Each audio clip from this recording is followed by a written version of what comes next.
Nagtapon si Renmo ng isang murang tira ngunit hinaranggan niya ito. Sumuntok ang may-ari at hinaranggan ito ni Renmo gamit ang kanyang espada. Napakaganda ng laban na ito, walang sino man sa kanila ang nagbibigay ng kahit isang pulgada. Bigla, inindayog ni Renmo ang kanyang broadsword pababa ng may matinding lakas. Ang may-ari ng tavern ay kaya lang magngalit ng ngipin at maghanda para sa impact. Pagkatapos maglaban sa ere, bumaba sila sa lupa. Unang lumapag ang may-ari ng tavern at sinamantala ang pagkakataon upang subukang gulatin si Renmo. Sumigaw siya, counterattack. Parang naramdaman ni Renmo ang panganib at medyo natakot. Sa ibaba, handa na ang may-ari, puting-puti ang mga mata, at sumigaw, simulan. Si Renmo ay lumulusong mula sa itaas, nagpapataas din ng momentum. Hawak niya ang kanyang espada, handa nang umindayog. Dalawang napakalaking puwersa ang nagkabanggaan agad, at ang liwanag na sumabog ay nagpatango sa kanilang mga figure. Sa wakas, may isang malaking pagsabog. Pagkatapos ng malapitang laban na ito, mabilis silang umatras pareho. Hindi inaasahan, hindi man lang nasugatan si Renmo habang ang may-ari ay puro pasa na parang talong. Nagsalita siya, hindi masama. Nakita na buhay pa at malakas ang may-ari ng tavern, malakas siyang ng asar, ipakita mo sa akin ang iyong pinakamalakas na kakayahan. Ang hitsura ng pagkasabik sa kanyang mukha ay malinaw na nagpakita ng mapang-away na kalikasan ng isang demonyo. Sinabi niya, matagal na rin akong hindi nakaranas ng magandang at masayang laban. Parang galit ang may-ari, umalsa ang mga ugat sa kanyang mukha. Ang mga tao sa tavern ay ligtas pa rin. Sumilip sila upang tingnan kung paano ang may-ari. Hindi makapaniwala ang elder at ang iba pa. Sumigaw sila, hindi inaasahan. Ang may-ari ay sobrang lakas. May-ari, kailangan mong maging maingat. Matagal na ngang nasaksihan ni Kwang Mo ang kaguluhan na ito, ngunit hindi siya nagkomento. Nagpatuloy ang may-ari ng tavern sa laban, ginamit ang lahat ng kanyang lakas upang kunin ang isang malaking bato sa malapit. Pagkatapos ay binuhat niya ito. Kaya ang iyong matandang lalaki ay ibinato ang bato na iyon kay Renmo. Pagkatapos ay malakas siyang sumigaw, mamatay ka. Agad na lumipad patungo sa kanya ang bato ng napakabilis. Biglang naging seryoso ang kanyang mukha. Hindi inaasahan, sa isang galaw lang ay kaya niyang harangan ang malaking bato na iyon. Sa isang kisap mata, may lumitaw sa likod niya. Ito ay siya, ang may-ari ng tavern, na biglang lumitaw at sumigaw, dito. Pagkatapos ay sumuntok siya upang ambusin siya. Hindi inaasahan, madali niya itong naharangan gamit ang kanyang malaking espada. Ngunit hindi siya tumigil doon, nagpatuloy siya sa sunod-sunod na mga suntok. Sa wakas, ginamit niya ang lahat ng lakas na mayroon siya upang idagdag ang isang mapanira na Shimei Fist. Tunay nga na napakalakas ng kanyang pumatay na galaw. Sumabog ang lupa sa ibaba. Sa sitwasyong ito, ngumiti lang si Renmo ng isang nakakaakit na ngiti. Ang may-ari ng tavern, pagkatapos ng galaw na iyon, ay umungol. Sa likod niya ay agad na lumitaw ang isang estatwa ng Bodhisattva. Ang galaw na ito ay tinawag na The Samsara Battle Form. Hindi inaasahan ni Renmo ang galaw na ito, nagulat siya. Ang mga taong nanunood ng drama ay nagsalita muli, ang may-ari ay sobrang lakas. Kaya niyang magpatawag ng Dharma Protector Battle Spirit. Go, may-ari, ipinakita niya ang kanyang trump card. Sinimulan niyang ipagmalaki ang estatwa ng Bodhisattva sa likod niya. Ito ang nagturo kay Renmo ng isang leksyon. Talagang epektibo ang galaw na ito. Si Renmo ay napadpad ng diretsyo sa kalapit na bahay na nagpabasag dito. Hindi siya huminto doon kundi nagpatuloy sa paglipad sa isang mahabang liko-likong distansya. Mahirap tansyahin ang pinsala. Nakatayo pa rin si Renmo pagkatapos ng tama na iyon. Naging seryoso na ang kanyang ekspresyon. Sa panig na ito, patuloy din na nagtitipon ng lakas ang may-ari ng tavern. Isa pang suntok ang ibinato mula sa kanyang posisyon. Hindi lang ito isang suntok, ito ay isang sunod-sunod na suntok. Pagkatapos ay inihulog niya ang finishing bomb. Seryoso, lumubog ang lupa. Pagkatapos ng dust storm, dahan-daang lumitaw ang estatwa ng Bodhisattva. Lahat ay nakatayo pa rin doon, nakapako sa lugar, ganap na nasisiyahan sa drama.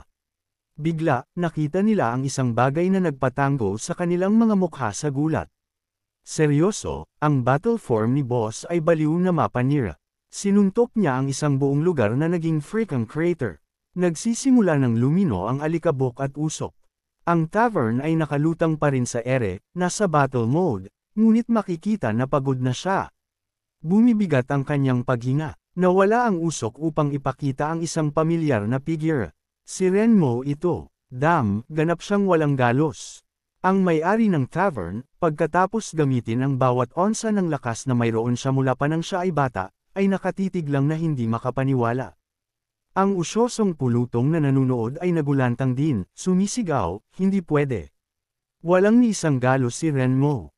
Nakita ito ng may-ari ng tavern, nagngalit ng ngipin at pinilit ang sarili na magtipon pa ng lakas. Makikita mo siyang nagngingit ng ngipin ng sobrang lakas na nagsimulang umagos ang kanyang beard syrup. Ang kanyang mga mata ay ganap na mapotla, hindi maipaliwanag. Libo-libo, heck, 10,000 ng suntok ang inilabas kaagad pagkatapos. Ngunit si Renmo ay walang balak na maging punching bag. Tumalon siya. Biglang lumitaw si Kwang Ao sa likod niya, pinaalalahanan siya, tigilan mo na ang paglalaro. Tapusin mo siya. Ang espada sa kamay ni Renmo ay agad na nagniningning ng mga pulang kidlat at sumugod siya. Maghanda kayong kumilos. Hindi kita kailangan. Isang malakas na tama ng kapangyarihan ang lumapag sa estatwa ng Bodhisattva. Nagpatuloy siya, sapat, na ang usapan. Ang battle god form ng may-ari ng tavern ay nawala sa isang galaw, na nagdulot sa kanya ng pag-ubo ng isang bibig ng dugo. Sa puntong ito, ganap siyang ubos na. Ay, naloko ako. Ang kanyang battle god form ay hindi na kayang panatilihin pa. Malumanay na lumapag si Renmo sa lupa. Nagpapagulong-gulong ang may-ari ng tavern sa ere. Sa huli, malayang siyang bumagsak, na nagpadami pa sa mga ulap ng alikabok habang siya ay bumagsak. Ngayon, natalo na siya sa laban. Sino ang nakakaalam kung makakaligtas siya sa krisis na ito? Ang mga tao sa malapit ay nagulantang at nagulat sa nakita. Si Renmo ay lumapit at tinapak-tapakan siya ng walang awa. Ang kanyang aura ay lubos na nakakatakot. Sumanghel siya, sobrang hina ng katawan ng tao. Sa itaas, si Kwang Mo, na walang ginagawa, ay sumang-ayon kay Renmo, nang ahas ang mga tao na salungatin kami. Pagkatapos ay malakas siyang sumigaw para marinig ng lahat, patayin ng mga taong ito at ibalik siya. May libo akong paraan upang mapilit siyang ibunyag ang kanyang mga sikreto. Ang mga cultivator ay nag-isip, hindi maganda ito. Ang dalawang ito ay malapit nang magsimula ng pamamaslang. Mayroon silang sobrang mayabang na hitsura sa kanilang mga mukha, marahil iniisip na ipapadala nila ang buong nayon upang, alam mo na, makipagkita sa kanilang lumikha. Pagkatapos ng lahat ng pagkasira na iyon, biglang nagsimulang lumindol ng husto ang lupa. Pagkatapos, bigla, isang kahoy na upuan ang nahulog mula sa langit. Bang! Lumapag ito mismo sa harapan ng mga nakahiga na demonyo, ganap na nagulat sila sa epikong pagpasok nito. Nakanganga ang lahat, nakatingin sa direksyon na iyon. At sino iyon? Si Yipiang. Lumulutang siya na parang si Sun Wukong, casual na tinatanong ang may-ari ng tavern, may inumin ba kayo ngayon? Ang mahirap na may-ari ng tavern, halos patay na, ay hirap na nagsabi, sarado kami ngayon. Umalis ka na. Pagkatapos sumigaw ang elder, siya iyan. At iniinsulto pa niya tayo. Si Yipiang, ang pinakamahina na tao kailanman. Anong ginagawa mo rito para magulo? Hindi tulad ng mga noobs na iyon, kaya ng mga demonyo na maramdaman kung sino ang tunay na kalaban. Sandali lang, may marka siya ng shadow barrier sa kanya. Galing siya sa labas ng shadow barrier. Hindi pwede. Paano nakalusot ang isang tao sa aming ultimate barrier? Nagkibit-balikat lang si Yipiang at nagtanong, ang tinutukoy mo ba ay ang mabahong itim na bagay na iyon? Basta ko lang nilagot, kaya ganap na nagulat sila. Hey, boss, sabi niya, nakikipag-ugnayan pa rin sa may-ari ng tavern, sinasabi ko sa iyo, kung hindi ako makakakuha ng inumin ngayon, hindi ako aalis. Basta pumunta ako rito para uminom, dapat bukas ang tavern na ito. At pagkatapos ay sinabi niya ang ultimate freeloader line, wala akong pera. Ikaw lang ang nagpapalaya sa akin na kumain at uminom ng libre sa Say City sa loob ng mahabang panahon. Kaya sino man ang hamarang sa iyo ay pupunasan. Malinaw na hindi gusto ni Renmo ang batang ito, kumbinsido na nagkataon lang siyang pinalad. Mabilis na sumingit si Kwang Ao, nasaan ang lahat ng gwardya sa patrol. Bakit hindi sila nagpadala ng anumang babala? O man, kinailangan niyang gawin iyon gamit ang ultimate insulto. Masyadong mahina si Hipyang. Hindi man lang siya napansin ng mga gwardya na naroon siya. Ngumiti lang si Hipyang, hindi talaga nila ako napansin doon dahil matagal ko na silang tinanggal. Isang dramatic na dilim. Nagpatuloy siya, namatay ka nang hindi man lang namalayan. Hindi makapaniwala si Renmo sa kanyang narinig, nagngingit-ngit, ikaw. Ikaw na hamak na tao. Paano ka naglakas loob? Sumugod siya sa kanya. Inihagis niya ang kanyang di umano'y pinakamalakas na atake. Papatayin kita. Si Kwang Ao sa likod, nagmamaneho, inilunsad ang nakamamatay na triple. Slash of Doom. Sumigaw siya, umiiwas habang lumilipad ang talam ni Renmo. Ngunit nakatayo lang si Hipyang, kalmado. Pagkatapos, bigla, naglabas siya ng chopstick mula sa kanyang bibig at hinarangan ang kanyang atake. Ganap na nagulat si Renmo sa fake me out skill na ito. Kaagad, sinundan niya ito ng sunod-sunod na chopstick strikes. Ang talam ni Renmo ay ngayon ay 2 piraso at puno siya ng hiwa. Nagsimulang masira ang kanyang katawan, na akmang-akma sa isang styrofoam box sa kanyang bahay. Kaya lang siyang huminga, paano nangyari ito? Hindi pwede. Sa wakas, sumabog siya sa isang madugong gulo. Si Kwang Ao ay nagpapanik sa itaas, ngunit hindi tumitigil si Hipyang doon. Inihagis niya ang chopstick. Walang ideya si Kwang Mo, nagtataka kung anong ginagawa niya. Lumipad ang chopstick diretso sa kanya. Hindi siya nakapag-react sa oras at kaya lang umilag sa gilid. Ngunit tinamaan pa rin nito ang kanyang braso. Sobrang talas ng bagay na iyon na kaya nitong hiwain ang kanyang braso ng malinis na parang sipol. Ang baliw na taong ito ay puro salita kanina, ngunit ngayon ay sumisigaw siya sa sakit. Nagsusumikap siya at mula sa naputol na bahagi ay libu-libong sparks ng kuryente ang lumilipad. Mayroon akong high-level dark regeneration technique, naririnig mo. Sa wakas, lumaki muli ang kanyang braso. Boom! Ang baliw na demonyo ay humihinga na parang hindi pa siya humihinga noon. Galit na galit siya, kinuyam ang kanyang kamao at nagsimulang sumigaw kay Hipyang, ikaw na hamak na bata.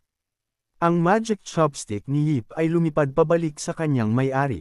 Inilagay niya ito sa kanyang bibig muli at sinabi sa baliw na demonyo, ang regeneration ay tuyong buto pa rin. Mahina ka. Ang pulutong na nanunood ng drama ay ganap na nagulantang. Anong nangyari? Palaging minamaliit si Hipyang at ngayon ito. Mukhang inalagaan ni sect leader Yip si Renmo sa isang kisap mata. Walang halaga si Renmo sa harapan niya. Hindi man lang siya karapat-dapat ng isang tama. Lalo na ang babaeng may balbas, bulong niya, hindi. Hindi ba siya ay isang freeloader lang? Patay na ako. Palagi ko siyang pinagtatawanan dahil sa pagiging pinakamahina sa kasaysayan ng tavern. Sa panig ng baliw na demonyo, galit na siya. Sinira mo ako. Nag-ingat si Renmo, hindi nag-transform, kaya mo siya napatay. Ikaw na hamak na tao. Pagkatapos ay pinataas niya ang kanyang chi at isang nakakatakot na enerhiya ang kumalat sa paligid niya. Sumigaw ang baliw na demonyo, na unstop. Parang may bumubunot sa kanyang mga balahibo. Ang form ay medyo mas mukhang isang labanan. Ito ay tinatawag na imperishable shadow body. May tiwala siyang sinabi, panuunin mo akong laruin hanggang mamatay. Sumulyap si Hipyang, ang yugtong ito ay medyo interesante. Hindi masama, siguro. Tingnan mo ang laki. Isang langgam na lumalaban sa isang elepante. Lahat, uso ba ang maging malaki ngayon o ano? Hindi mahilig magsalita ang baliw na demonyo. Nagsimula siyang maghagis ng mga galaw kay Hipyang. Naghagis siya ng isang suntok na puno ng lakas, mamatay ka. Umupo lang si Yip, itinuturo ang chopstick sa kanya, primary priest skill, purifying holy bullet, level 100. Sa isang pitik lang ng kanyang daliri, isang bala na pinapagana ng kanya nang lumabas mula kay Hipyang. Bago matapos ng baliw na mandirigma ang kanyang palabas, naramdaman niya ang sakit, bumaba ang kanyang antas, at 1/3 ng kanyang katawan ay nawala. Ang natitira sa kanya ay kasya sa isang styrofoam box.